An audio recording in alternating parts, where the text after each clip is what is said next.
अगर इसको भी कुछ लोग अगर मीडिया पर अटैक नहीं मान रहे हैं तो पता नहीं किसको अटैक मानेंगे।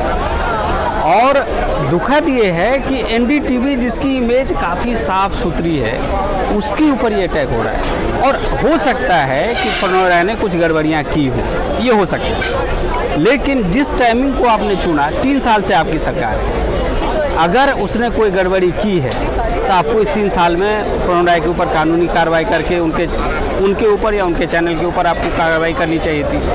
संबित पात्रा को जिस दिन उन्होंने कहा कि नहीं आप प्लीज़ अगर हमारे ऊपर आरोप लगा रहे हैं तो आप छोड़ दीजिए शो, और उसके 3 दिन के बाद रेड शुरू हो गया। मतलब इससे ज़्यादा और इससे ज़्यादा क्लियर कौन सी चीज़ों को माना जाएगा कि प्रेस के ऊपर अटैक नहीं है।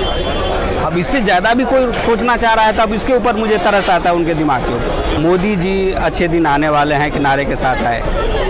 3 साल में कितने लोगों को रोज़गार मिला है मोदी जी ज़्यादा अच्छी तरह से जानते हैं। भक्तों की कमी अब हो रही है, भक्त कुछ मांग रहे हैं, क्योंकि अब इस तरह से 2 तरह से देखिए कि 5 साल के बाद चुनाव हैं, मतलब सॉरी 5 साल के लिए कार्यकाल था, 3 साल बीत गए, 2 साल में डिलीवर करना है, साल भर में वो इलेक्शन मोड में जाएंगे। तो 1 साल ही अगर वो लोगों की डिमांड, जैसे पूरे देश में किसान सड़क पर उतर आए हैं, तो एक कम से कम एनडीटीवी के ऊपर अटैक करके किसानों की बात अब कम आने लगी है मीडिया में, क्योंकि सारे लोग एनडीटीवी अटैक फ्रीडम ये सब की बात करेंगे और बार बार वो करते हैं। जब भी कोई गंभीर इशू होता है वो कुछ ऐसा कर देते हैं जिससे कि बातें दब जाती हैं।